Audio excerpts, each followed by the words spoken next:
Profesor Mohammad Marandi, bienvenido de nuevo a The Gray Zone.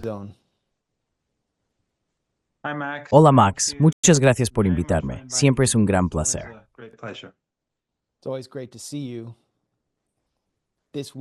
Siempre es un placer verte. Esta semana, en medio de una demostración de fuerza masiva y sin precedentes ordenada por el presidente Donald Trump, Irán cerró parcialmente el estrecho de Hormuz.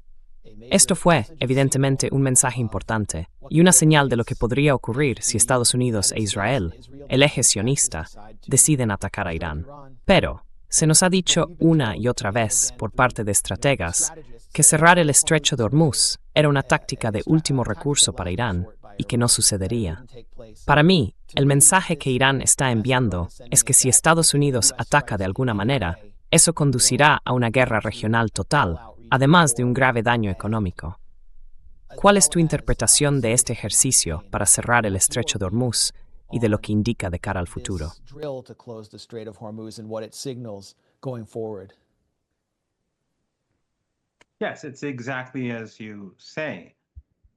Sí, es exactamente como dices. Esto está enviando un mensaje de que vamos a cerrar el estrecho de Hormuz, y hay múltiples formas de hacerlo. No se trata solo de cerrar el estrecho en sí, lo cual es muy fácil, porque es muy estrecho. Hundes uno o dos barcos allí y los demás no pueden pasar de todos modos. Puedes colocar minas y puedes atacar muy fácilmente desde la costa. No necesitas armas de largo alcance para hacerlo. Así que eso es bastante sencillo. Luego está la capacidad de los iraníes para atacar barcos en todo el Golfo Pérsico y fuera del estrecho de Hormuz. Cualquier cosa que se mueva en el Golfo Pérsico puede ser destruida. Y luego, los pozos de petróleo, los pozos de gas, todos pueden ser destruidos.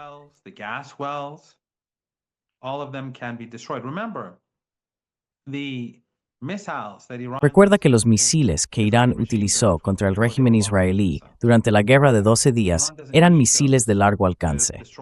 Irán no necesita esos misiles para destruir cualquier objetivo que desee en la región del Golfo Pérsico. Dispone de misiles de medio alcance, de corto alcance, misiles de crucero, drones y misiles superficie-mar. Tiene todo tipo de armas, y cualquiera que mire el mapa puede ver que los iraníes controlan un lado del Golfo Pérsico y algunas de las islas que hay en medio.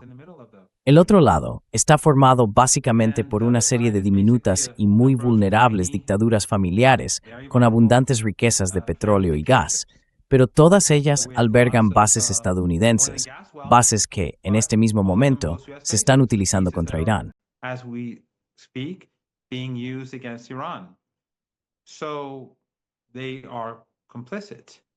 Así que son cómplices de los estadounidenses y forman parte de cualquier conflicto contra Irán. El dron que asesinó al general Soleimani despegó de Doha. Así es. Por lo tanto, estas entidades son cómplices de actividades contra Irán. Y para ser muy franco, los iraníes han sido muy tolerantes durante décadas. De hecho, Max, después de la guerra de 8 años con Saddam Hussein, cuando invadió el país, y los países del Golfo Pérsico le dieron cientos de miles de millones de dólares, que hoy equivaldrían a $1 billón. Y Occidente le proporcionó armas químicas. Y solo en Al-Abha masacraron a 6.500 personas en cuestión de minutos.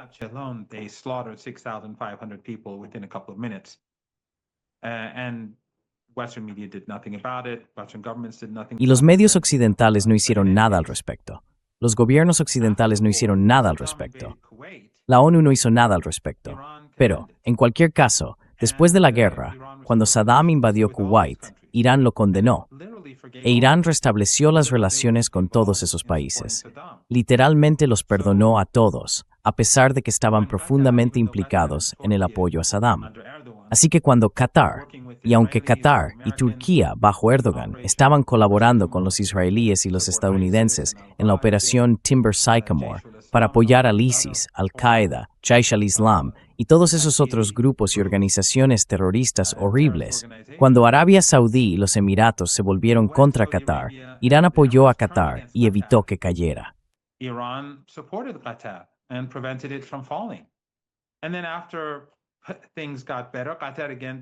Y luego, después de que las cosas mejoraron, Qatar volvió a apuñalar a Irán por la espalda.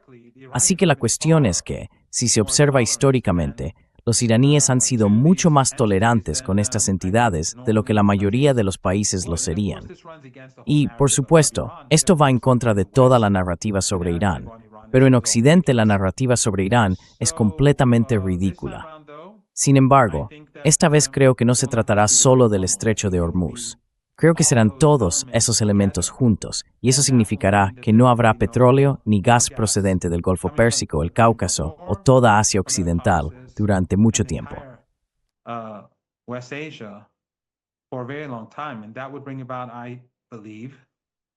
Y eso provocaría, creo, una crisis económica global, probablemente peor que la de 1929. Lo mismo ocurriría en Estados Unidos, aunque el país sea autosuficiente. Pero eso no ayudará al consumidor. Quienes produzcan petróleo ganarán dinero durante unos días, mucho dinero, pero el consumidor pagará el precio. Las fábricas cerrarán, las empresas cerrarán y, por supuesto, cuando todo se detenga, el precio del petróleo también se desplomará. Así que incluso estos productores, probablemente a la larga, lamentarán el hecho de que Trump haya emprendido una guerra. No terminará bien para nadie.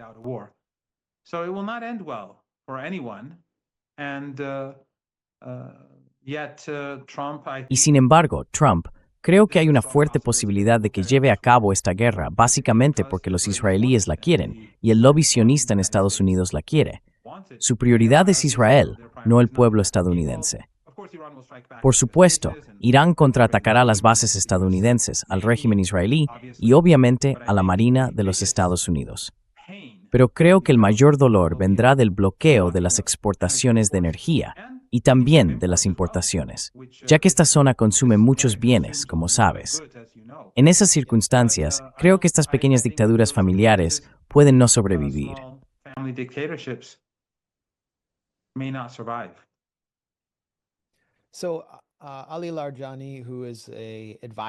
Así que Ali Larijani, que es asesor del líder de Irán, estuvo en Omán hablando con los estados del Golfo, presumiblemente sobre los riesgos y las consecuencias a las que podrían enfrentarse si una guerra fuera provocada por Estados Unidos e Israel.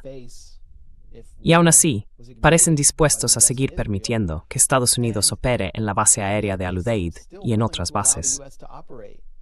Sin embargo, Arabia Saudí ha mostrado menos apoyo a las actividades anti-iraníes que en el pasado. Pero ¿cuál es el papel de estos estados, Qatar, Arabia Saudí y también Turquía, en obstaculizar el impulso bélico de Estados Unidos? ¿Y por qué no han podido hacer más, dado que son claramente conscientes de las consecuencias que acabas de describir?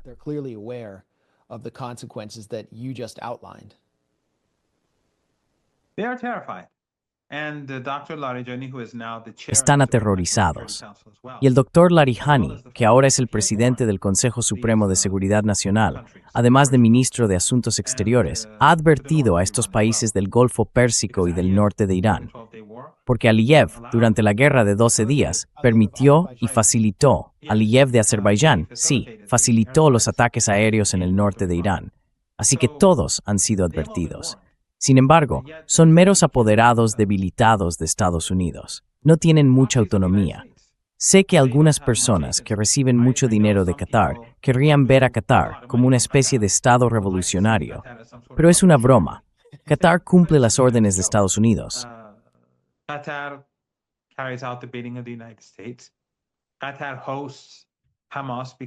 Qatar acoge a Hamas porque Estados Unidos así lo quiere. Y Qatar y Turquía, ellos nunca apoyan a Hamas ni a la yihad islámica en la defensa real de sus tierras. Lo que hacen básicamente es ofrecer becas a distintas personas, realizar diplomacia pública. Eso les da una buena imagen, pero no hacen nada real por la causa palestina. De hecho, estos países han intentado con mucho empeño a lo largo de los años, junto con mucha gente, a sueldo que vive en Occidente. Personas que fingen ser grandes partidarios de Palestina, pero que han sido simpatizantes del ISIS, de Al-Qaeda y de la guerra sucia de Estados Unidos en Siria durante mucho tiempo. Y George Galloway vive ahora en el exilio, pero ninguno de estos otros lo está.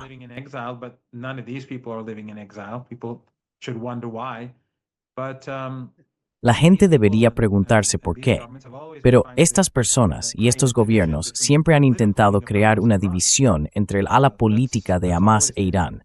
Esa siempre ha sido su agenda. Conozco a algunas de las personas que han estado haciendo eso. Viajan por todo el mundo, a Malasia, a Indonesia, y hablan más sobre los males de Irán que sobre los males de Israel, muy a menudo. Así que no harán nada que vaya en contra de los intereses de Estados Unidos. No hay duda de eso. Turquía también sabemos que sigue transportando petróleo desde Azerbaiyán al régimen israelí, incluso durante el genocidio. Y ahora Turquía empieza a sentir la presión.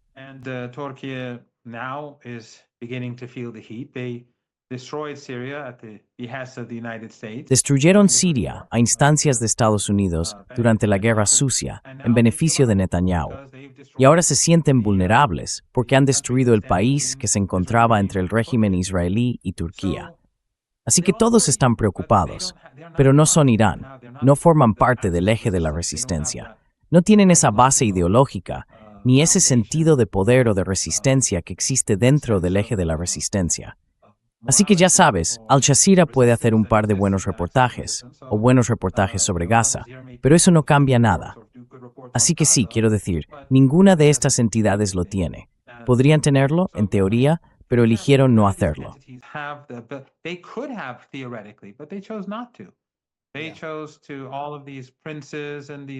Ellos lo eligieron. Todos esos príncipes y élites envían a sus hijos a Occidente. Estoy seguro de que muchos de ellos hay mucha suciedad sobre todos ellos. No se habla muy bien de muchos de estos individuos. Y ya vemos en los archivos de Epstein, aunque hemos visto muy poco, que había elementos dentro del Golfo Pérsico que eran muy amistosos con él. Así que están ligados a Occidente. A veces quieren tener mejores relaciones con Irán, con China y con Rusia, pero no tienen el valor ni la audacia necesarios para dar el paso que haría falta para crear un equilibrio en el que Estados Unidos sintiera que tiene que hacer concesiones hacia ellos.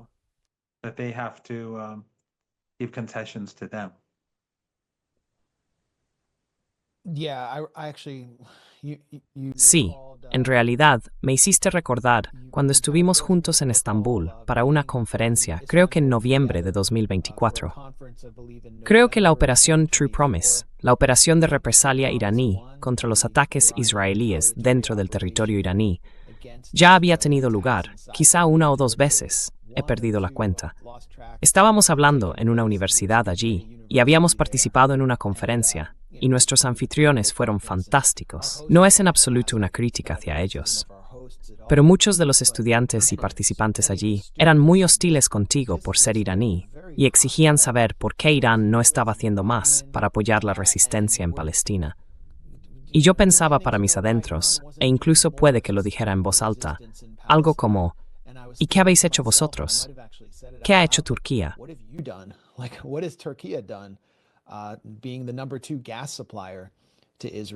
Siendo el segundo proveedor de gas de Israel, y al reunirme con algunas personas, al margen de esta conferencia, que estaban más cerca del liderazgo del AKP, me dijeron que no apoyan a Israel, que les repugna, pero temen que toda su economía pueda venirse abajo porque está tan integrada a través de Tel Aviv en la estructura financiera global. Y esto realmente me hizo ver por qué Irán es el objetivo, porque existe fuera de la estructura financiera que vemos hoy, la red financiera que se detalla en los correos electrónicos de Epstein. Para mí, ese es el verdadero significado de los correos de Epstein cuando pensamos en este conflicto. Epstein dice: me reuniré con los cataríes el martes. Luego tengo a este jeque de los Emiratos Árabes Unidos que se reunirá conmigo al día siguiente, hablando de mujeres rusas. No se reúne con ningún iraní, y eso ya dice algo.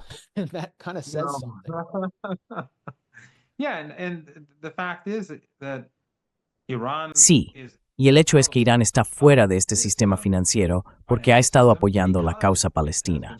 Así que cuando estas personas decían, ¿por qué no hacéis más?, están eligiendo ignorar el hecho de que Irán, durante décadas, ha estado haciendo sacrificios por su apoyo financiero, su apoyo militar, su apoyo político a los palestinos. Irán ha sufrido guerras, sanciones y una enorme cantidad de propaganda anti-iraní. De hecho, Irán quizá no esté siendo muy preciso aquí, pero puedo pensar en tres corrientes diferentes que siempre han sido hostiles hacia Irán. Una es el imperio, los medios occidentales, las élites occidentales, los grupos de expertos occidentales, siempre hostiles a Irán, por razones obvias.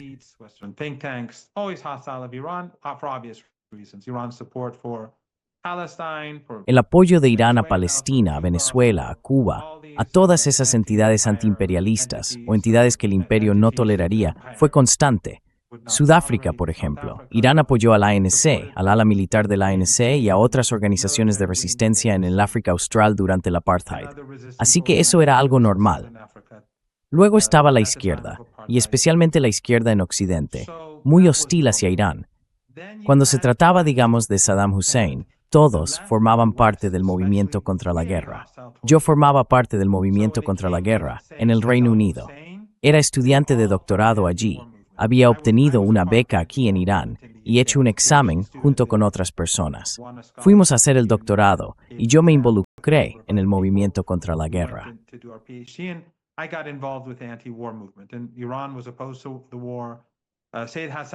Irán se oponía a la guerra. Sayyid Hassan Nasrallah habló en su contra. Algunos chiíes en Irak se enfadaron con él porque dijo, esto no está bien, esto no es un principio. Yo también formaba parte del movimiento contra la guerra. Pero la cuestión es que Irán estaba en contra de Estados Unidos. Irán odiaba a Saddam Hussein. Yo sufrí por culpa de Saddam Hussein. Perdí amigos, tengo heridas, pasé por ataques químicos. Pero Estados Unidos y Occidente empoderaron a Saddam. Ellos fueron los verdaderos culpables. No tenían autoridad moral para tomar el país. Y sin embargo, la izquierda se oponía a la guerra contra Saddam Hussein, aunque fuera un monstruo horrible. Quiero decir, la ciudad de Halabja la borró del mapa. 6.500 personas, hombres, mujeres, niños, murieron en apenas un par de minutos cuando él lanzó armas químicas sobre la ciudad. Fui allí poco después, no cuando los cuerpos aún estaban. Los guardias ya los habían encontrado y enterrado. Pero cuando fui, todas las puertas estaban abiertas, y fue realmente una experiencia oscura, aunque no hubiera cuerpos. Podías entrar en los patios de la gente. Niños habían muerto allí, o mujeres habían muerto mientras cocinaban, o haciendo lo que fuera que estuvieran haciendo. Así que la izquierda estaba en contra de la guerra. Pero cuando se trató de Siria, estaban a favor de las sanciones. Estaban a favor de una guerra sucia. ¿Por qué?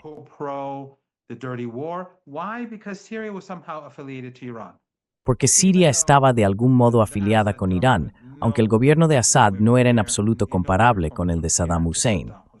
De hecho, el ISIS, y tú lo sabes mejor que yo, y Al-Qaeda, muchos de ellos eran baasistas. Ni siquiera eran religiosos, eran baasistas en Irak. Lucharon por Saddam Hussein. Eran oficiales en el ejército de Saddam Hussein. Y luego, tras la ocupación estadounidense, cuando Estados Unidos disolvió las Fuerzas Armadas iraquíes, muchos de ellos se unieron a Al-Qaeda. Y luego, por supuesto, Al-Qaeda se dividió y surgió el ISIS y todo eso. Así que muchos de estos tipos eran, ya sabes, en fin, eran los monstruos de Saddam Hussein. Pero la izquierda siempre ha sido tan hostil, la izquierda en Europa.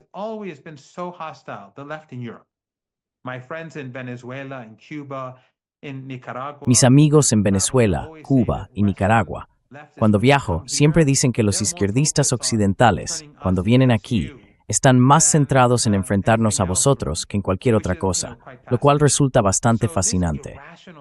Así que ese rechazo irracional hacia Irán y la propaganda contra Irán se hace evidente.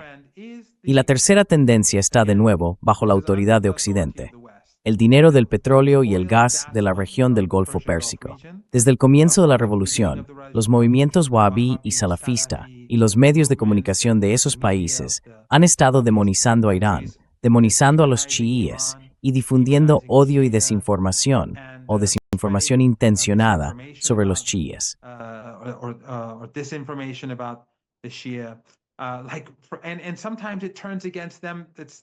Y a veces se vuelven su contra. Por ejemplo, hablan de la taquilla y crean esta narrativa falsa de que los chiíes son de algún modo engañosos. Pero la taquilla es en realidad un concepto del Corán, donde uno de los compañeros del profeta, Ammar ibn Yasir, bajo tortura, se vio obligado a renunciar al profeta. Después se sintió muy angustiado, Pero el Corán dijo que lo que hizo estaba bien porque habían asesinado a sus padres y él estaba siendo torturado. It's worth the Harabes. And it says that we spreads what your blaze said. So that's Taghiya, which is quite normal. It's nothing, but the Wahhabi and Salafi. Pero los wahhabíes y los salafíes, con la financiación de esos regímenes, decían que los chiíes creen en esto. Es un concepto coránico. Y así, porque querían demonizar a los chiíes, decían, sí, los chiíes son hipócritas, ocultan sus verdaderas intenciones y todo ese tipo de tonterías. Pero no entienden que en Occidente la gente no distingue entre su propaganda falsa contra los chiíes y contra el Islam. Esos antimusulmanes ni siquiera saben qué significa chií o suní. Simplemente dicen, así que todos hacéis taquilla, todos hacéis taquilla. Y eso acaba volviéndose en contra del Islam.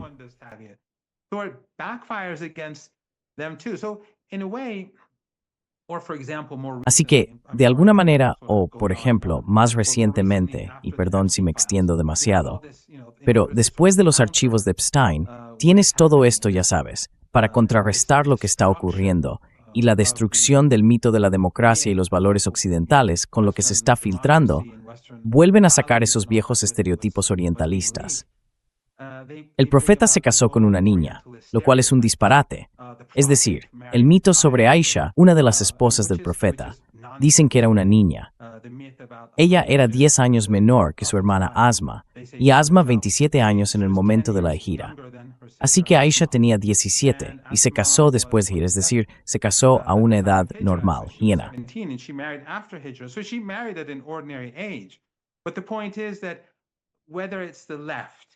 Pero el punto es que, ya sea la izquierda o esos salafistas wahabíes, en aquel entonces eran más los saudíes, ahora son los cataríes, y Erdogan, lamentablemente, aunque Turquía sea una sociedad sufí, su gente es salafista acérrima. En cualquier caso, el punto es que esta desinformación, la propaganda anti-iraní y la hostilidad provienen de distintas fuentes. Y sin embargo, al final del día, ¿qué país es el que apoya al pueblo palestino? ¿Qué país es el que ha hecho sacrificios todos estos años? ¿Qué país ha sido atacado? ¿Qué país está siendo amenazado ahora? Nadie más está sancionado, porque nadie más ha hecho nada que haga que Estados Unidos o los europeos sientan que su querido régimen de apartheid, su querido régimen genocida, esté amenazado de ninguna manera o forma.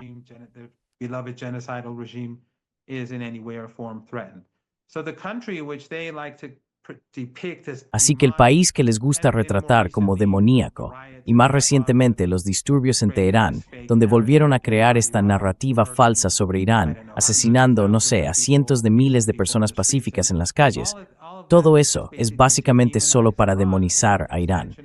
Es una extensión de lo que ocurrió en el pasado, antes para justificar las sanciones y ahora para justificar la guerra. Así que estos distintos hilos, o estas diferentes tendencias, aunque a veces sean hostiles entre sí, al menos la izquierda y los políticos occidentales tradicionales, cuando se trata de Irán, están de acuerdo. Y por supuesto, como dije, las entidades ricas en petróleo y gas de nuestra región comparten esa misma hostilidad.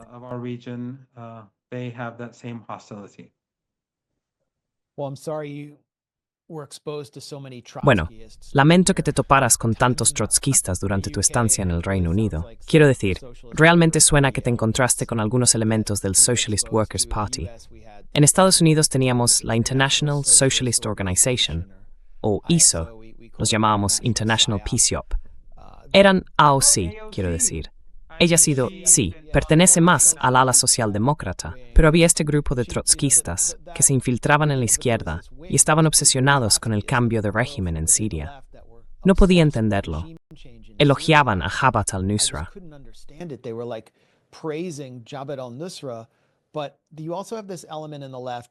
Pero también tienes este sector de la izquierda que se parece más a la izquierda de AOC o a la izquierda liberal, que odia a Irán, porque ya sabes, son feministas, y ven a Irán como fanáticos religiosos, patriarcales, que obligan a las mujeres a llevar el hijab. Y ya sabes, sacaron a Masih Alinejad, la mujer de las campañas My Stealthy Freedom y Women Life Freedom. Estuvimos expuestos a ella constantemente, ya sabes, la mujer del pelo que estuvo en los platós de televisión aquí durante los 2 últimos meses. Pero ahora que Trump ha enviado todos esos bombardeos y ha trasladado, ya sabes, un tercio de los recursos navales de Estados Unidos hacia Irán, ha desaparecido porque ya cumplió su función. Es como, ya no te necesitamos. Quiero decir, Max, toda esta gente son socios en la guerra. They are partners in war. They are partners in crimes. These people who Son cómplices. Esta gente, ya sabes, demoniza a Irán y aún así dicen, oh bueno, estoy en contra de la guerra. No, a través de su demonización, de sus narrativas deshonestas sobre Irán, de sus mentiras, han contribuido a justificar la guerra. Exactamente eso era lo que querían. Todo el episodio de los disturbios en Irán, las pruebas están ahí. El secretario del Tesoro admitió que el plan era hundir la moneda y sacar a la gente a las calles. Luego Pompeo, el Mossad, el Canal 14 de Israel. Pompeo otra vez en una entrevista, en el Canal 15 o 13, no lo recuerdo. Todos admitían que el Mossad estaba allí, que la CIA estaba allí. The Mossad was there, the CIA was there. They brought in the arms. They had killed hundreds of police officers. Trajeron las armas. Habían matado a cientos de agentes de policía y las imágenes estaban ahí fuera. Pero estaban inflando las cifras, incluso cuando no existía Internet, así que no podían saberlo, porque el objetivo era demonizar a Irán y legitimar, ya sabes, supuestamente legitimar aquello, aunque fuera su operación sucia. Ellos eran los responsables de las muertes. Así que inflaron las cifras para justificar la guerra. Y ahora algunos de ellos dicen, bueno, no deberías tener una guerra. Miro antes preparar el Sreinfried, repitiendo esas narrativas deshonestas.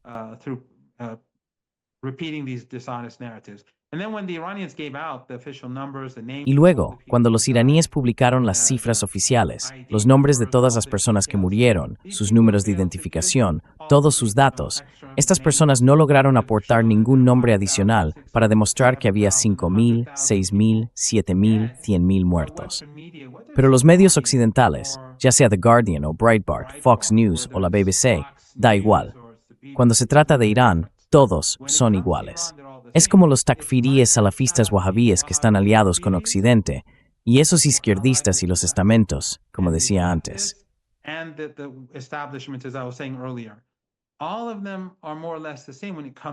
Todos ellos son más o menos iguales cuando se trata de Irán. Quiero decir, probablemente serían más comprensivos con Hitler si estuviera presente, diciendo algo como, oh bueno, no deberíamos hacer la guerra contra el país que sea el Hitler de hoy. Pero cuando se trata de Irán, Irán es de algún modo muy singular, y cualquiera que esté de alguna manera asociado con Irán se considera automáticamente ilegítimo. Así que, en el caso de Siria, un régimen laico que en realidad tenía mejores relaciones con Turquía que con Irán, Assad y su esposa se iban de vacaciones con Erdogan y su esposa. Irán no tenía ese tipo de relación. Irán solo mantenía una relación de trabajo, cooperaban en el Líbano y en la ayuda a los grupos palestinos. Pero las relaciones económicas, políticas y personales que existían entre el gobierno sirio y el señor Erdogan, o Irán, o Qatar, creo, no estoy seguro, pero vi ese palacio, creo que pertenecía a la hermana o a uno de los príncipes de Qatar.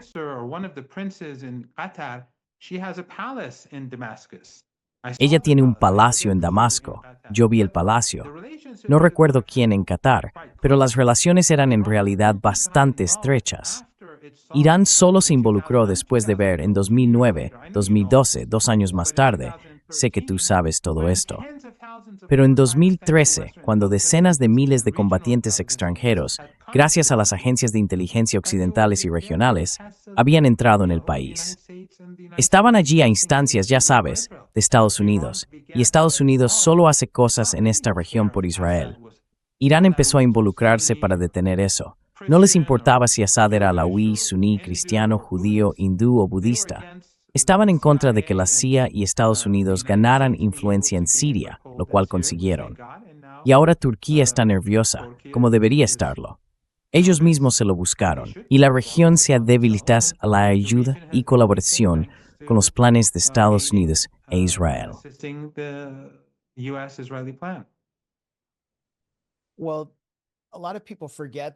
Bueno, mucha gente olvida que el Parlamento de Irán fue atacado por el ISIS en 2017, o por elementos que afirmaban ser del ISIS. Podríamos llamarlos elementos yihadistas salafistas o supremacistas suníes. Y Trump elogió ese ataque. Casi parecía coreografiado.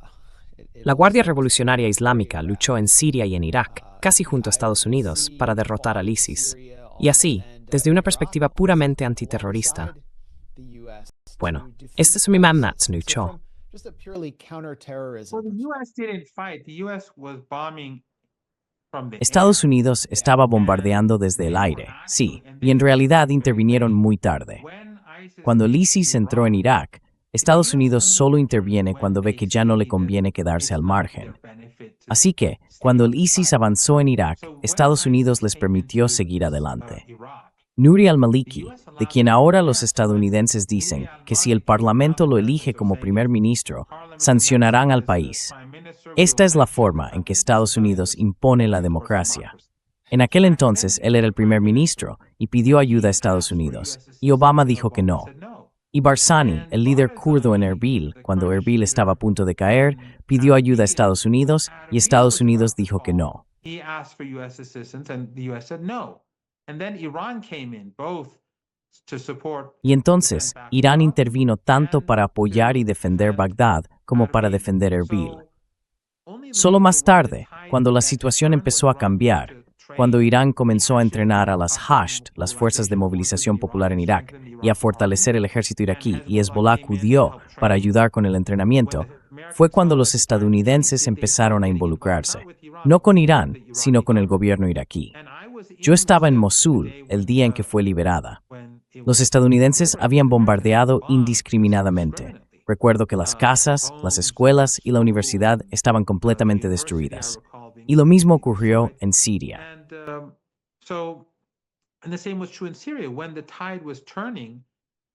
Cuando la situación empezaba a cambiar y los sirios comenzaban a avanzar, los estadounidenses empezaron a moverse para tomar territorio en el norte y noreste del país, con el fin de impedir que el gobierno sirio lo recuperara. Así que no era como si los estadounidenses estuvieran luchando contra el ISIS, porque esa fuera su verdadera intención, ya que durante años habían estado apoyando al ISIS. Permitieron que el ISIS avanzara hacia Damasco. Lo sabemos por el audio filtrado en el que Kerry, el secretario de Estado, dijo a activistas antisirios que permitieron que el ISIS avanzara hacia Damasco para presionar a Assad a negociar, y así sucesivamente.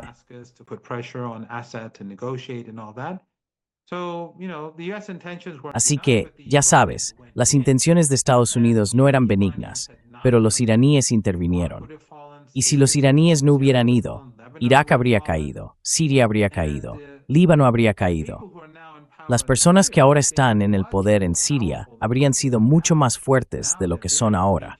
Ahora son muy débiles y vulnerables porque se desgastaron durante aquellos años. Pero en aquel entonces, el ISIS era una fuerza poderosa con la que había que contar. Y eran como los israelíes, quemaban a la gente viva, masacraban. Eran, ya sabes, monstruos de la peor clase.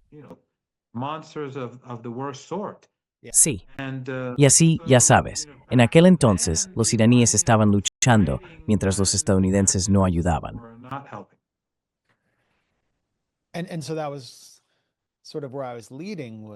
y así fue, más o menos, hacia donde me dirigía.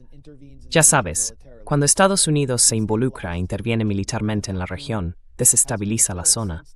Y el vacío que ha existido desde la guerra de Irak ha sido llenado por estos bandidos fanáticos, representados por la ideología del ISIS, ya sean del ISIS, de Al-Qaeda o de HTS, que llegaron y participaron en la masacre de alawitas tras tomar el poder en Damasco. Vimos lo que hicieron recientemente con la población kurda en Alepo.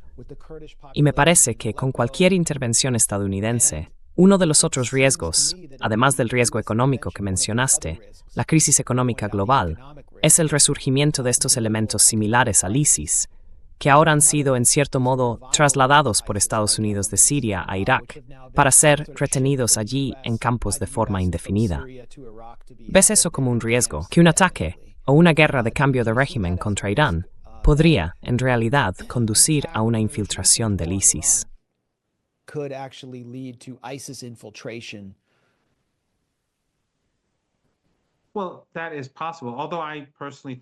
Bueno, eso es posible, aunque personalmente creo que Estados Unidos, o una guerra civil, sí, Creo que Estados Unidos fracasará estrepitosamente y que la respuesta iraní devastará a los estadounidenses mucho más de lo que devastará a Irán.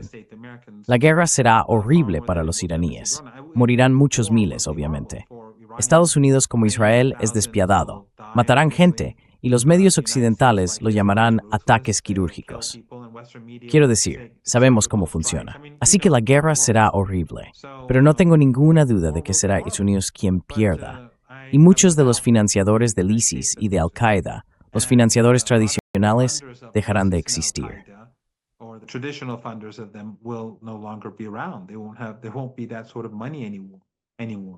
Ya no habrá ese tipo de dinero. Pero sí creo que efectivamente habrá anarquía en toda la región, no en Irán. Y en realidad pienso que si la economía global se derrumba, y podría hacerlo, se verá muy afectada y entraremos en una depresión, sobre todo porque la economía mundial ya va muy mal en este momento. Mucha gente dice que está a punto de caer de todos modos. Pero cuando eso ocurra, imagina cuántas personas se desplazarán por todo el mundo.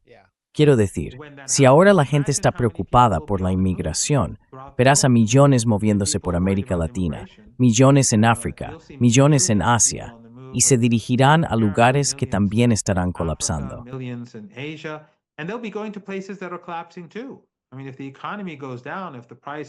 Quiero decir, si la economía cae, si el precio del petróleo y la energía se dispara, las fábricas cerrarán, las empresas cerrarán. Pero aquellos que estén desesperados se moverán hacia donde crean que puede haber algo. Y entonces quiero decir, si hay guerra, pueden ocurrir muchas cosas terribles. Una de ellas es la falta general de ley. Y sabes, muchos de esos tipos del ISIS, por cierto, y los del Nusra que ahora están en el gobierno en Siria, no son más que matones locales. Eran personas que actuaban como los abusones del barrio. Y luego, cuando hubo un vacío y la policía dejó de patrullar las calles porque estaba ocupada luchando contra otros grupos, estos tipos se hicieron con el control de los barrios. Y por eso la situación en Siria hoy es tan caótica, porque todos esos grupos diferentes controlan distintos barrios, ciudades y pueblos.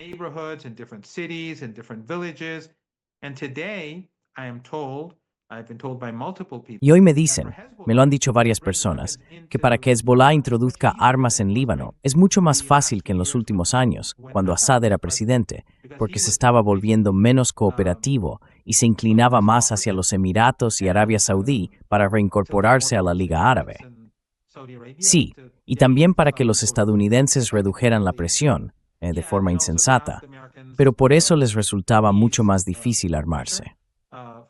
Ahora, en cambio, basta con dar un poco de dinero aquí y allá, y puedes llevarte lo que quieras desde Irak hasta Beirut. Y estoy seguro de que se están transportando otras cosas, no solo por parte de Hezbollah. Cualquiera puede hacer lo que quiera. Así que ese colapso general de la sociedad en Siria podría extenderse a distintas partes del mundo.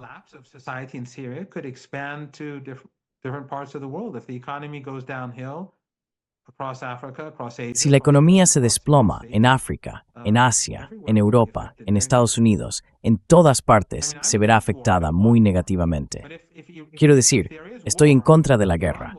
No quiero guerra, pero si hay guerra, para Irán será una guerra existencial, y Irán hará lo que sea necesario para derrotar a Estados Unidos. Para Estados Unidos será otra de esas muchas guerras de elección, pero esta será muy diferente, y el precio será mucho más alto. Así que no quiero guerra, pero si Estados Unidos quiere iniciarla, apoyo un enfoque maximalista en el campo de batalla por parte de los iraníes. ¿Qué es lo que harán?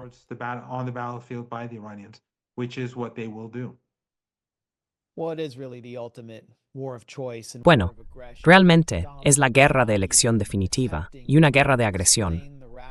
Donald Trump ni siquiera intenta explicar la justificación o la necesidad de esta guerra al público estadounidense.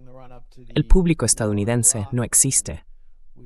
A diferencia de la preparación para la guerra de Irak, cuando fuimos sometidos a todo tipo de operaciones psicológicas sobre armas de destrucción masiva, o a la retórica de difundir la democracia y hacer cumplir las normas globales, nada de eso está ocurriendo ahora.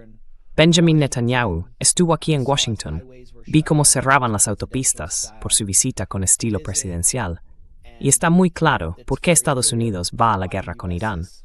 Esto prepara el terreno para Donald Trump. This sets Donald Trump up. This puts him in a precarious position, I think. Esto lo coloca en una posición precaria, creo, políticamente, aunque no haya mucha resistencia por parte de los demócratas. Has expresado confianza en la capacidad de Irán para disuadir un ataque estadounidense. Creo que si se logra disuadir un ataque de Estados Unidos y hay consecuencias militares para este país, sería políticamente devastador para Donald Trump. Durante la guerra de 12 días con Israel, Irán utilizó más su capacidad de ataque a larga distancia, pero es más sin el arsenal iraní, así que quería preguntar sobre ¿con qué cuenta Irán para disuadir a Estados Unidos y cómo debe utilizar los recursos? How could it use those assets?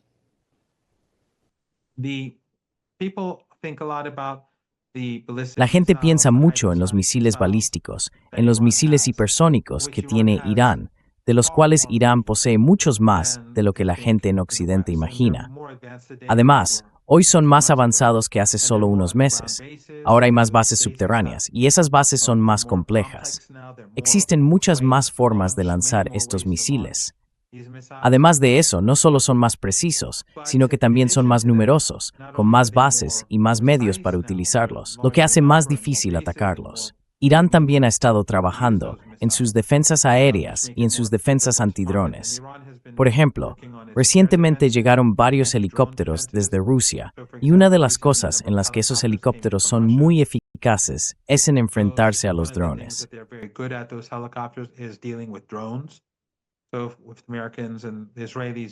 Así que si los estadounidenses e israelíes utilizan drones, esos helicópteros serán muy útiles. Los iraníes, en muchos aspectos, están trabajando en sus defensas. Pero el verdadero problema, Max, es que las defensas iraníes dirigidas hacia Estados Unidos son en realidad capacidades ofensivas. En primer lugar, la doctrina militar de Irán ha cambiado, de defensiva a ofensiva, y creo que eso es muy importante. En segundo lugar, las verdaderas capacidades ofensivas de Irán no están dirigidas contra el régimen israelí. El régimen israelí siempre ha sido un espectáculo secundario, no representa una amenaza para Irán. La amenaza para Irán es Estados Unidos. Israel es un régimen diminuto, completamente dependiente de Occidente, y durante la guerra de 12 días, aunque Estados Unidos e Israel llevaron a cabo un ataque relámpago, Irán los obligó a buscar un alto el fuego.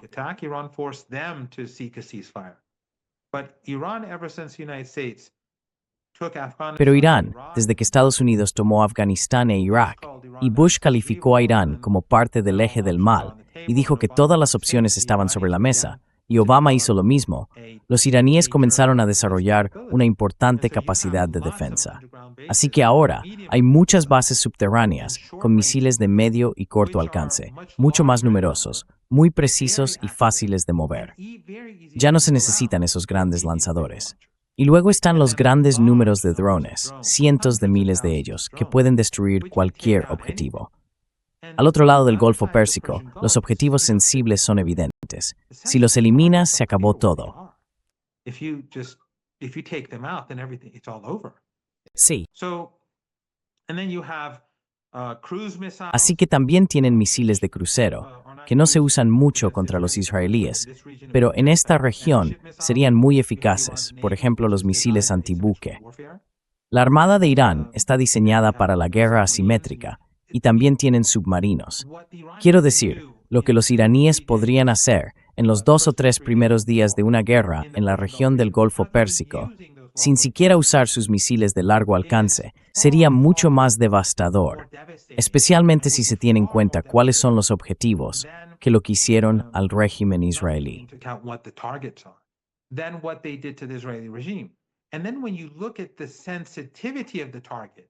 Y luego, cuando observas la sensibilidad de los objetivos, el petróleo del mundo, los suministros energéticos del mundo, el petróleo y el gas en el Cáucaso, el Golfo Pérsico y en toda Asia Occidental, la devastación es simplemente inimaginable. De nuevo, no es algo que quisiera ver, porque afectaría a todo el mundo. Afectaría a la gente en el extremo sur de Argentina o Chile, o en Sudáfrica o Nueva Zelanda. Lugares lejanos se verían afectados, porque cuando llega la crisis energética, afecta a todos. Pero si estos países, estas entidades, estos pequeños regímenes, Qatar y los Emiratos, son cómplices, albergan bases estadounidenses. Mientras hablamos, como dije antes, Estados Unidos está utilizando esas bases para prepararse para una guerra contra Irán. The US is using these bases to prepare for war against Iran. And then imagine, Max, let's say Qatar with a population Y luego imagina, Max, digamos Qatar, con una población de unos 350 o 400 mil habitantes y unos pocos millones de extranjeros. Si esto ocurre, ¿quién puede asegurar que el régimen se mantendrá?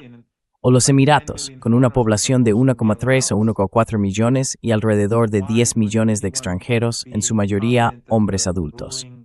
¿Por qué alguien tendría confianza en que la familia gobernante seguirá en el poder o en cualquiera de estas otras dictaduras familiares? Así que Trump está jugando con fuego. Lo mismo ocurre con Azerbaiyán, otra dictadura que ya ha ayudado al régimen israelí contra Irán. Y luego está el elemento adicional que olvidé mencionar, los aliados regionales de Irán. Ellos formarían parte de esta guerra.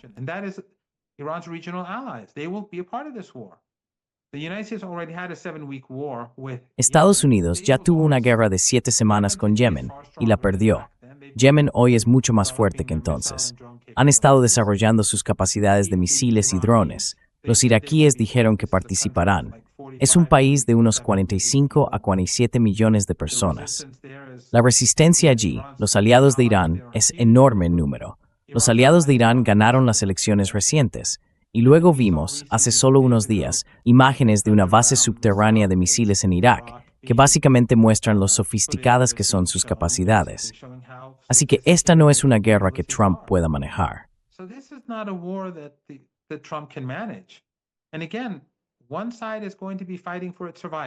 Y una vez más, un bando va a luchar por su supervivencia y el otro va a librar una guerra por elección, en un momento en que los archivos de Epstein están minando la credibilidad de las élites gobernantes. La economía de Estados Unidos está tambaleándose.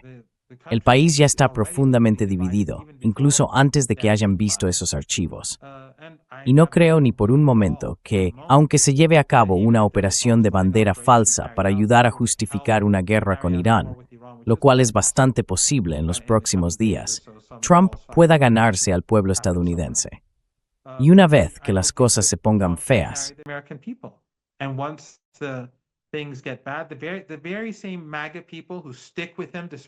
las mismas personas de MAGA que siguen apoyándole, a pesar de que han tenido guerras interminables que él prometió detener, a pesar de que su gente ahora dispara a mujeres blancas y rubias en la cara, y a enfermeras blancas que ayudan a antiguos militares, veteranos, a las que les disparan por la espalda. Todo eso ahora les parece bien a estas personas. Ninguno de los valores de MAGA existe ya. Y por supuesto, los archivos de Epstein, a pesar de todo, y la conocida relación de Trump con Epstein, no importan para MAGA.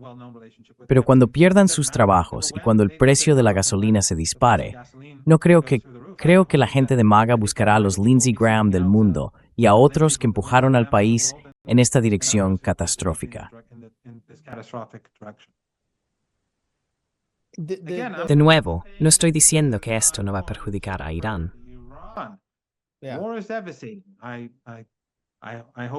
La guerra lo es todo.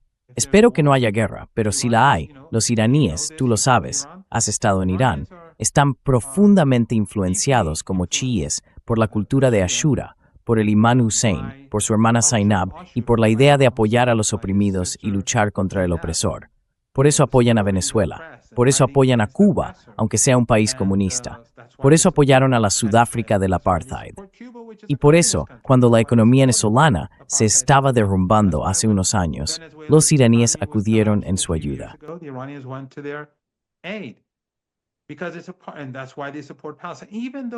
Y por eso apoyan a Palestina. Aunque en Palestina, ya sabes, la gente de Erdogan, Qatar, los saudíes y otros llevan décadas intentando decirles a los palestinos que los iraníes son sus enemigos, que los chiíes son malvados, que los chiíes son horribles.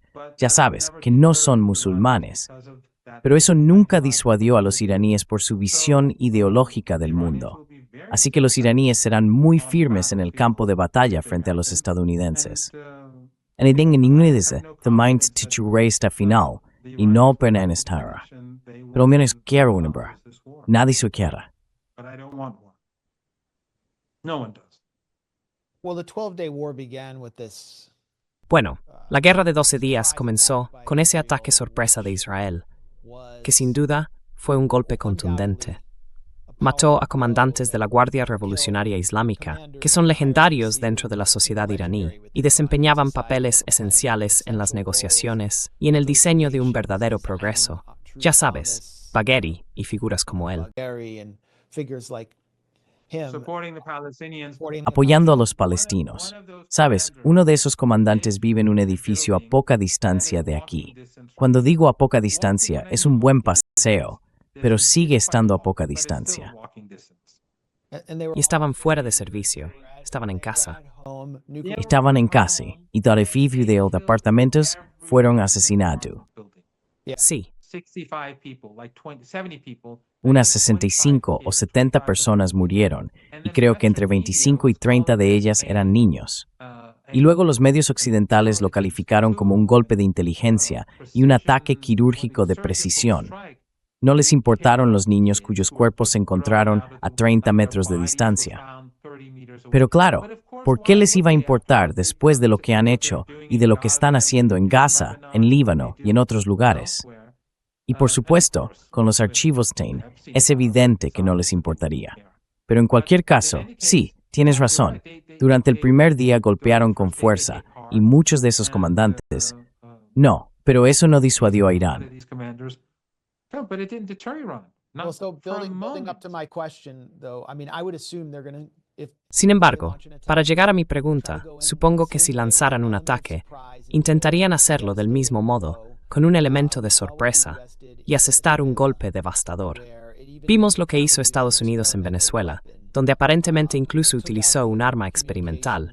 Eliminó los sistemas de comunicación y de mando y control del ejército venezolano al instante y los dejó incapaces de responder. 32 oficiales cubanos murieron. Nunca habíamos visto una postura militar estadounidense como esta contra Irán, en la que sus intenciones se transmiten de forma tan evidente. Y personalmente, aunque Trump piense que está utilizando esto solo para reforzar su poder de negociación, no veo cómo puede encontrar una vía de escape sin atacar, porque la presión política que sufre es extrema por parte de los elementos pro-israelíes que le rodean. Entonces, ¿por qué Irán no toma la iniciativa? ¿Por qué Irán no lanza un ataque preventivo? Why doesn't Iran launch a preemptive strike? Well, there are a couple of things here. One is, first of all, Iran is not Venezuela. Bueno, hay un par de cosas aquí. En primer lugar, Irán no es Venezuela. Las capacidades tecnológicas y militares de Irán son, en su mayor parte, autóctonas. Muchos de estos sistemas de alta tecnología se desarrollaron dentro de Irán. Además, después de la guerra de 12 días, la cooperación con Rusia y China aumentó, e Irán destinó más dinero a su ejército, porque, como seguro sabes, el presupuesto militar de Irán está por debajo de la media de la región. Sin embargo, tras la guerra, invirtieron más, y los rusos y los chinos cooperaron más estrechamente. Irán, por supuesto, desarrolló aún más su propia industria. Así que Irán no es Venezuela, y a los estadounidenses les resultará mucho, mucho más difícil.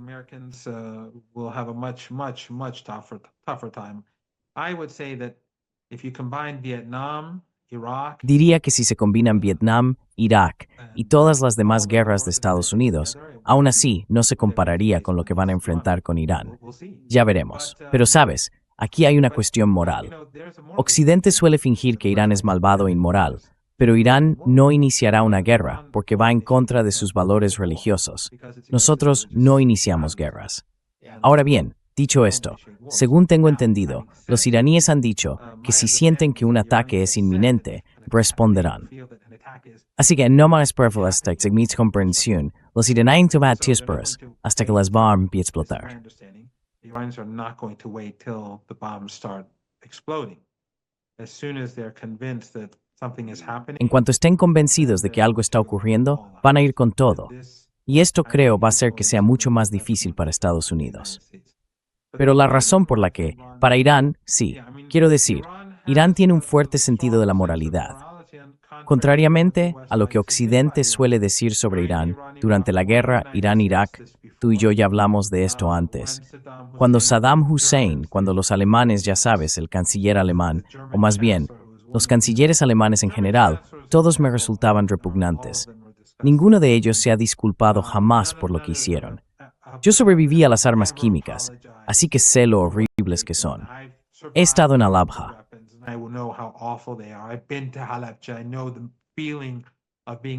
Conozco la sensación de estar en un lugar así. Nunca un líder alemán se ha disculpado por lo que hicieron al pueblo de Irán y al pueblo de Irak. Y eso proviene de la arrogancia de su sentido de superioridad racial, de las élites de esos países. Y no son solo los alemanes. Todo Occidente colectivo estuvo detrás de todo esto. Los alemanes simplemente lo llevaron a cabo. Los demás les permitieron hacerlo, proporcionando a Saddam inteligencia militar, otras armas, cobertura política y todo eso.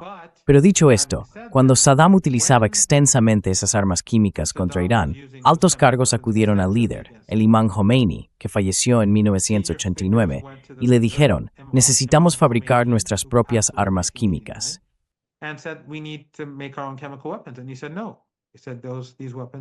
Y él dijo que no. Dijo que esas armas van en contra de nuestros valores. Igual que iniciar la guerra, e igual que fabricar un arma nuclear, los iraníes han dicho que no queremos armas nucleares. Por supuesto, han dicho que si existiera una amenaza existencial para el país, el doctor Larijani lo mencionó una vez, y un par de veces el doctor Harasi, que es otro asesor del líder, dijo que nuestra postura nuclear cambiaría. Pero Irán tiene estos valores. Quiero decir, Occidente puede fingir lo contrario. The Guardian puede fingir lo contrario. The New York Times puede fingir lo contrario. Pero en realidad, los valores están aquí, no allí. Por eso apoyamos al pueblo palestino, y ellos apoyan el genocidio.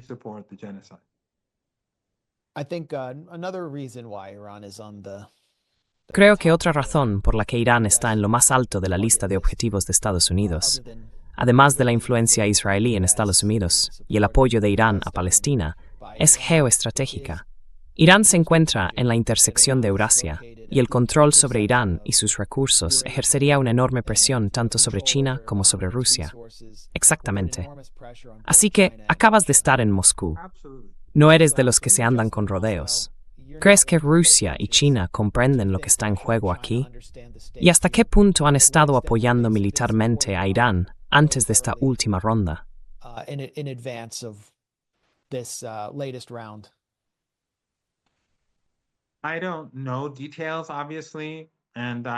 No conozco los detalles, obviamente, y en general evito deliberadamente este tipo de temas, porque si me meto en ellos, me resulta mucho más difícil hablar. Pero, según tengo entendido, la cooperación entre Irán y Rusia, y entre Irán y China, ha aumentado. Está llegando más tecnología, especialmente equipos de alta tecnología desde China. Parte del problema, algunas personas piensan, o parecen pensar, es que antes de la guerra de 12 días, los iraníes no querían cooperar y se centraban únicamente en sus propias capacidades. Pero no es realmente así. La relación entre Irán y Rusia ha ido evolucionando.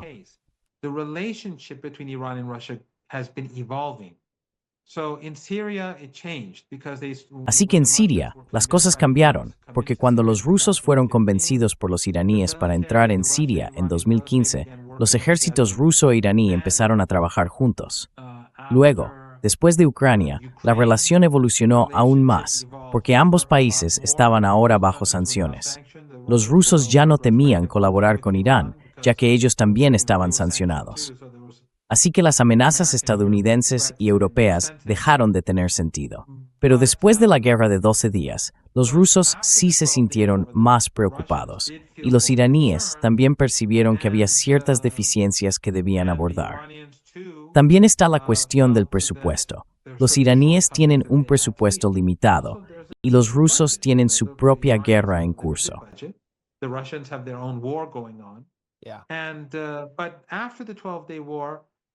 Pero después de la guerra de 12 días, por ejemplo, con los chinos, tengo entendido que en ciertas áreas han estado cooperando de manera más significativa que antes. Los iraníes también están desarrollando y mejorando sus propias capacidades tecnológicas. Así que, de nuevo, creo que las capacidades de Irán son bastante inmensas. El hecho de que el Golfo Pérsico esté justo al lado de Irán le da una gran ventaja. Y el hecho de que los aliados del eje de resistencia de Irán sean numerosos, bueno, relativamente hablando. Quiero decir, Qatar tiene una población de unos 350.000 habitantes. Irak tiene entre 45 y 47 millones. Bahrein tiene, ¿qué? ¿Quizás 1 millón? No estoy seguro de la población de los Emiratos, unos 1,4 millones de ciudadanos con pasaporte, creo.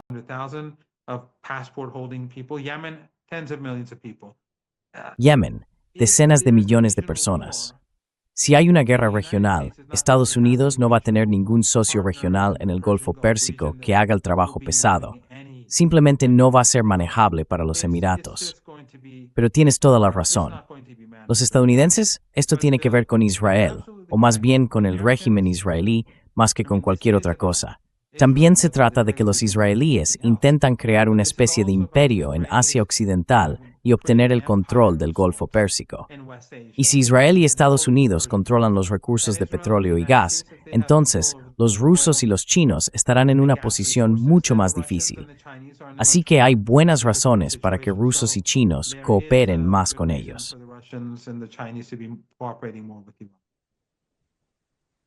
You have been a fixture.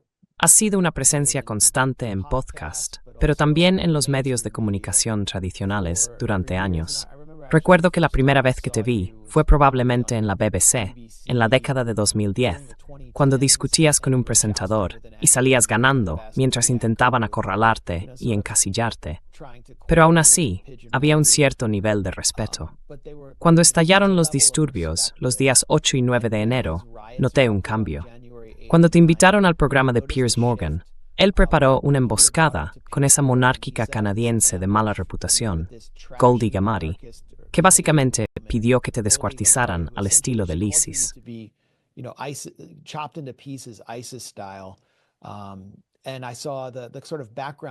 Vi el tipo de ruido de fondo en las redes sociales, procedente de esos elementos de la oposición, dirigido especialmente hacia ti. Era muy violento. Quiero decir, son violentos. Amenazan a todo el mundo de forma violenta. Incluso viste cómo Christiane Amanpour fue increpada por esa gente y le dijeron que estaba lavando las manos de Khamenei y cosas por el estilo. Ese es su carácter. Pero me preguntaba por tu experiencia durante este periodo y si eso influye en tu forma de calcular los pasos a seguir como una voz tan importante desde dentro de Irán. ¿Y qué te dice eso sobre la naturaleza de los medios occidentales y de la oposición? Esos diversos elementos con los que te has enfrentado.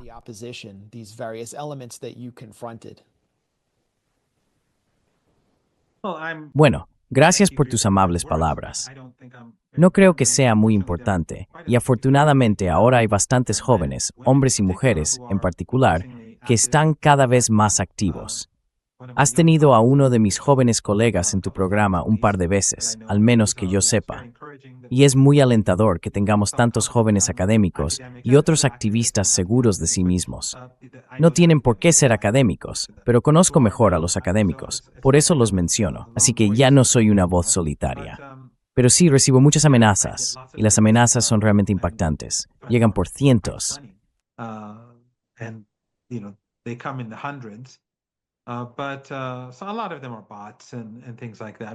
Muchos de ellos son bots y cosas por el estilo, pero son bastante impactantes. Amenazan a niños, a familiares, todo tipo de cosas disparatadas. Y de hecho, en ese programa de Piers Morgan decidí no volver a ir nunca más, porque en ocasiones anteriores también me había atacado e insultado. Quiero decir, le invité a Irán en 2 ocasiones, y básicamente dijo, no voy, porque me entregarás a gente para que me tomen como rehén. ¿Quién querría tenerte como rehén? Quiero decir, ¿quién eres tú? Pero en fin, decidí no ir. Y entonces su productor se puso en contacto conmigo y me dijo, sí, realmente te necesitamos en el programa.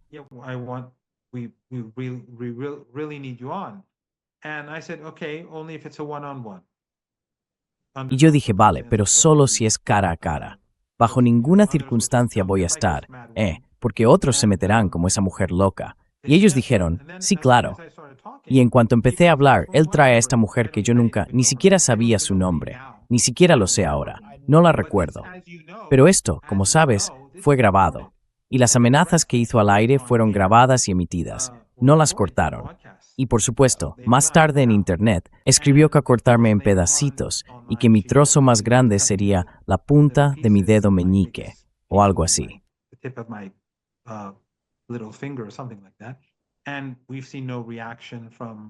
Y no hemos visto ninguna reacción de Piers Morgan ni de su equipo, porque obviamente hacen su investigación y saben a quién están invitando. No es como si no conocieran estas cosas, saben exactamente lo que están haciendo. La realidad es que Piers Morgan forma parte del establishment. Quiero decir, durante la guerra de Irak adoptó una posición diferente. Pero cuando los israelíes atacaron Irán, esa fue la vez anterior que me invitó. Yo estaba en el edificio de Press TV. Acababan de amenazar con bombardear la radio y la televisión iraníes, lo que incluía Press TV. Así que desalojaron el edificio, pero yo me quedé. Me negué a irme porque quería hacer la entrevista con él.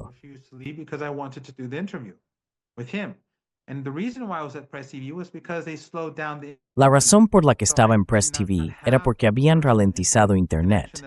No tenía una conexión personal en casa que pudiera usar para vídeo, así que me quedé en el edificio. Se lo dije a su gente, pero siguieron retrasando mi intervención. Se suponía que debía ocurrir mucho antes. No paraba de decir, mirad, todo el mundo se ha ido. El guardia sigue viniendo y diciendo, tienes que irte, tienes que irte. Me preocupaba más el guardia que yo mismo. El seguir en ese fethrim, y subir por dwarber, agamur pas hortsreistor. Rembaler nu this is spathiariv, pues jean hin stem nuren. They bombed the central building of IRIB while I was sitting there. That's when they evacuated the building and reported. Fue entonces cuando evacuaron el edificio y murieron periodistas. A nadie le importó en Occidente, por supuesto. Pero luego empezó a atacar a Irán. Se lanzó una diatriba sobre lo malvado que era Irán, que golpeamos a las mujeres, que matamos a las mujeres, todo tipo de cosas, lo terrible, lo horrible que somos. Y eso fue básicamente para justificar la agresión israelí. Así que, mientras tenía lugar el genocidio en Gaza, Irán de repente llevó a cabo este ataque y personas como él y todos los medios occidentales estaban justificando la guerra demonizando a Irán, diciendo lo malvado que era. Cuando Irán se presenta como malvado, la guerra parece más legítima. Así que todas las mujeres y los niños que son masacrados y todos los soldados inocentes que son solo reclutas y mueren, bueno, no pasa nada, porque Irán es malvado.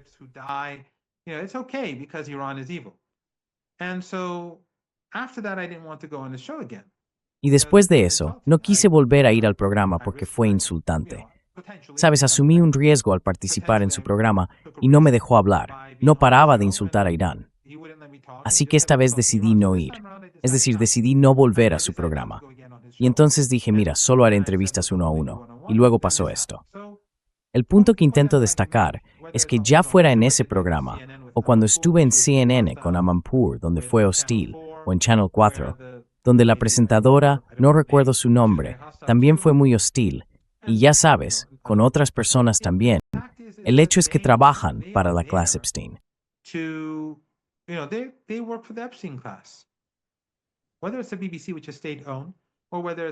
Ya sea la BBC, que es estatal, o Fox News o CNN, da igual. La narrativa de Occidente es la misma.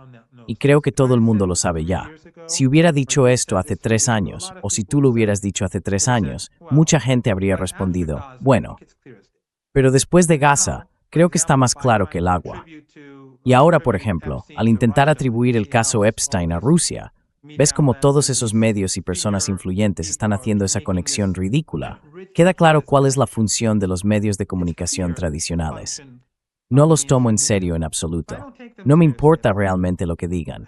Y cuando me insultan, no me molesta, porque no espero nada distinto. Antes me sorprendía.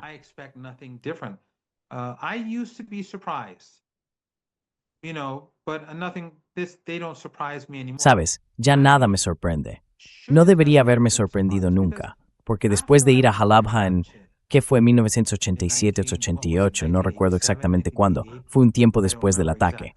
Y después de ver lo que vi, y ya sabes, yo ya había vivido un ataque químico antes de eso, y otro vino después, debería haberlo entendido. Porque llevaron a periodistas occidentales y no pasó realmente nada. Nadie condenó a Saddam. O cuando derribaron el avión iraní que volaba de Bandar Abbas a Dubái y mataron a 290 personas, los medios occidentales repitieron colectivamente la versión estadounidense de los hechos, que era una completa mentira. Era simplemente un avión normal que volaba por su corredor designado. Todo era normal.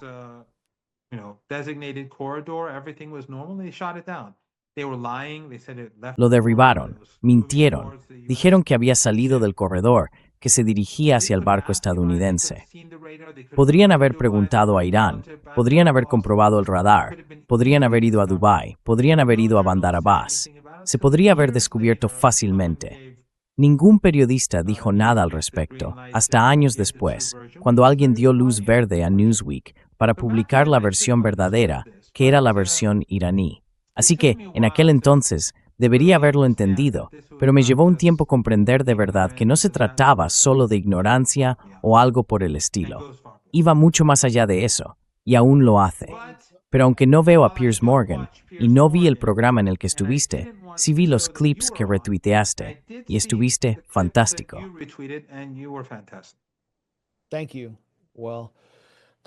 Gracias. Bueno, me enfrentaron a un israelí, un ex portavoz de las FDI, que desempeñó un papel esencial en la fabricación del consentimiento para la destrucción de hospitales en Gaza, incluso colocando armas en el hospital Al-Shifa. Se llama Jonathan Conricus, y tenía muchas ganas de denunciarlo por eso. Era una oportunidad bastante sin precedentes para mí de confrontar directamente a alguien implicado en un genocidio. Pero al mismo tiempo, la forma en que lo presentan en ese programa, o en los medios occidentales en general, es simplemente como un analista al que invitan para explicar por qué Estados Unidos necesita atacar a Irán. Y para mí, eso es un escándalo que va al corazón de lo que está mal en los medios corporativos occidentales.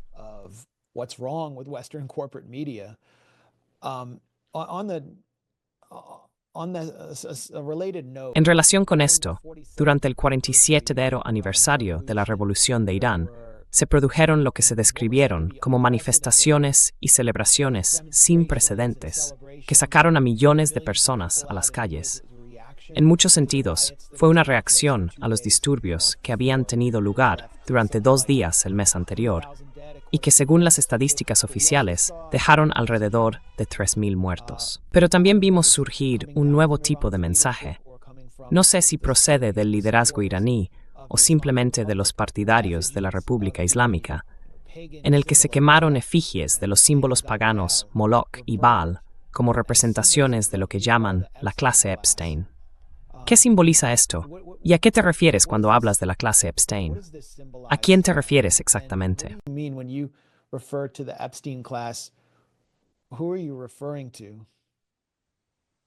Bueno, yo no estuve involucrado en eso. De hecho, lo vi. Y por cierto, después de los disturbios del día 9 y el 10, o creo que fue el 8 y el 9, ya sabes, el calendario iraní es diferente, así que a veces confundo las fechas. Fue la noche del jueves y la del viernes. La noche del jueves mataron a muchos agentes de policía. Y el viernes, el Ministerio de Inteligencia, la inteligencia de la Guardia y la policía dijeron a los padres que no dejaran salir a sus hijos a la calle. Luego hubo enfrentamientos callejeros entre esos terroristas, los alborotadores armados y la policía. Después de eso, todo quedó tranquilo. Así que casi todas las 3.117 personas murieron durante esos 2 días. 350 agentes de policía, muchos transeúntes inocentes, mucha gente quemada viva por esos monstruos.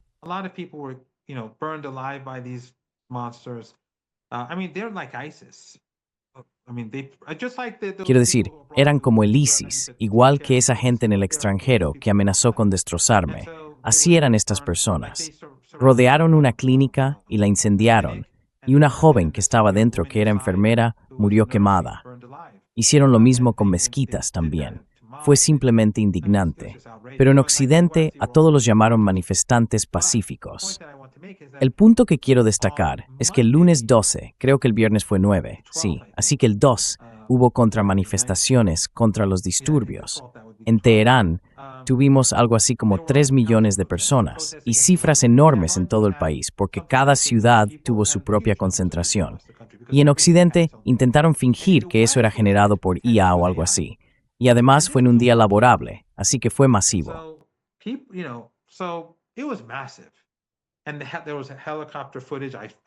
Y había imágenes grabadas desde un helicóptero.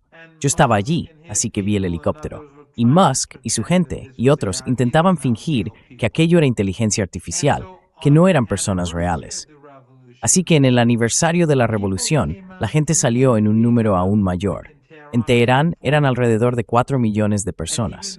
Y aunque era festivo, bueno, no estoy seguro, tengo una memoria terrible, era como unas vacaciones de 3 días.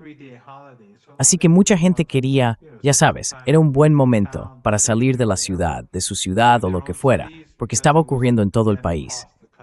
La gente no fue a Teherán para participar. Cada ciudad tenía su propia concentración. Así que las cifras fueron aún mayores. Pero esta vez tuvieron la oportunidad de invitar a varias personas, como Rick Sánchez.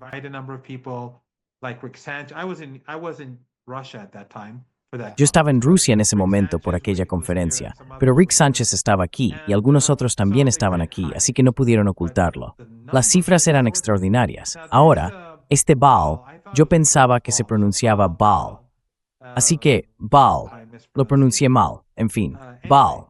Lo vi en la televisión cuando estaba en Moscú, o quizá lo vi en mi teléfono. Bueno, este es mi teléfono. Perdón, está justo delante de mí. Esto es básicamente un representante de la clase Epstein, del sionismo, del etnosupremacismo, de vivir al margen de la ley sin moralidad, toda esta clase de personas. Ya sabes, esta clase pro-sionista, que es tanto cristiana como musulmana. Quiero decir, has estado en Irán, eres judío, has estado en sinagogas.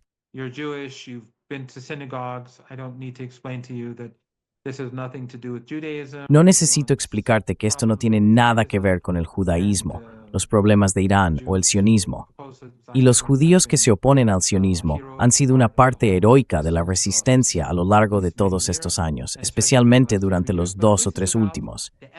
Pero esto trata de la clase Epstein, una clase de personas que no tienen sentido de la moral, que viven por encima de la ley y que realmente han dejado al descubierto que esta democracia en Occidente no es más que una fachada y que las élites son básicamente parte de la misma.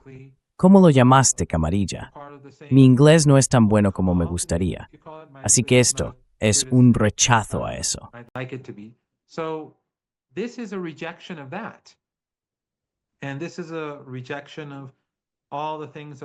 Y esto es un rechazo de todas las cosas que vienen de Occidente. Quiero decir, esto comenzó, por supuesto, con el genocidio, y con el hecho de que cuando iba a la televisión, a la BBC, como mencionaste, durante el genocidio, yo decía el genocidio, y el presentador o la presentadora, quien quiera que hablara conmigo, decía, bueno, esta es una palabra muy controvertida, y los organismos internacionales no la han reconocido ni aceptado. Naves asistiendo al régimen israelí, en lugar de gritar, sabes, esto es lo que está ocurriendo. Cada día vemos a niños siendo destrozados.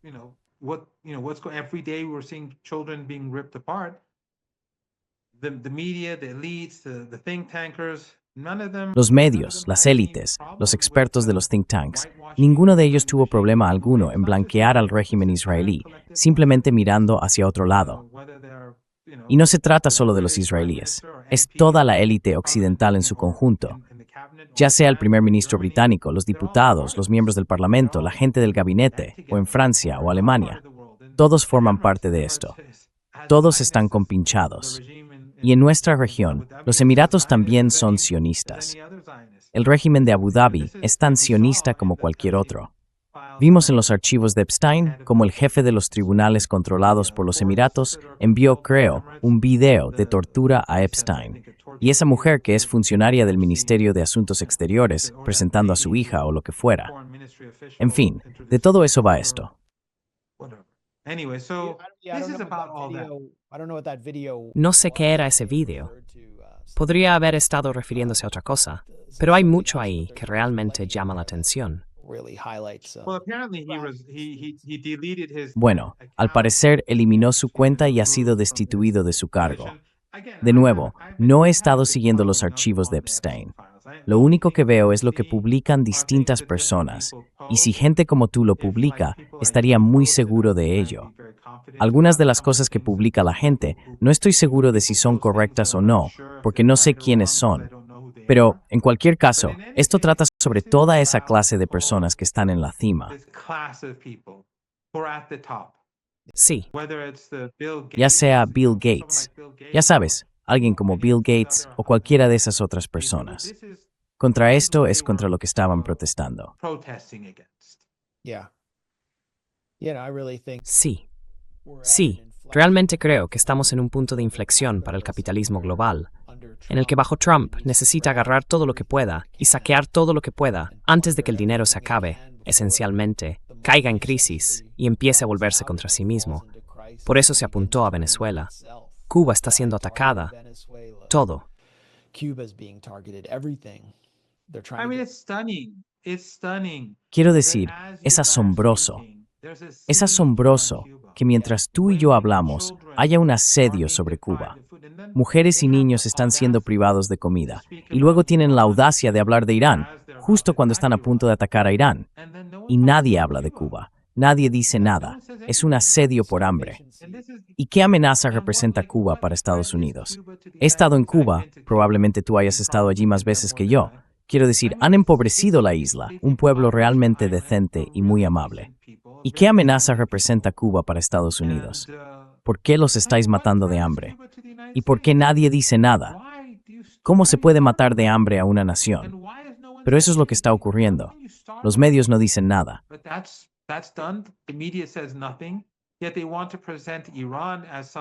Aún así, quieren presentar a Irán como una especie de entidad malvada para poder bombardearlo y matar a más gente.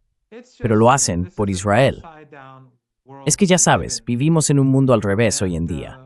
Pero lo bueno es que mucha gente está despertando. Personas de distintos países, distintas razas, distintas religiones, distintos ámbitos de la vida, distintas clases. Mucha gente está despertando. Y eso es algo que debería animarnos. No deberíamos desanimarnos ni deprimirnos. Simplemente deberíamos esforzarnos más y más hasta lograr un cambio. Son tiempos muy oscuros, pero la oscuridad no debería hacernos sentir deprimidos ni desanimados. I think you're right, and I think Creo que tienes razón, y creo que Gaza lo ha dejado todo al descubierto. Profesor Marandi, le he retenido más tiempo del que dije que lo haría. Siempre es un verdadero placer hablar con usted, y siempre aprendo muchísimo. ¿Hay algo que le gustaría añadir antes de que terminemos? Is there anything you want to add before we go? No, Es un honor estar en tu programa. Aprendo mucho de ti. Eres un héroe, y tus colegas también lo son. Espero con ganas ver tu trabajo en los próximos días y semanas. Estoy convencido de que a pesar de los tiempos tan oscuros y difíciles en los que vivimos, gracias al despertar de la gente en todo el mundo, al final veremos días mejores. Thank you. We're just Gracias. Solo estamos haciendo nuestro trabajo y esperamos tenerle de vuelta muy pronto. Profesor Mohammad Marandi, de la Universidad de Teherán, gracias por acompañarnos en The Gray Zone. joining us at the Gray Zone. Gracias.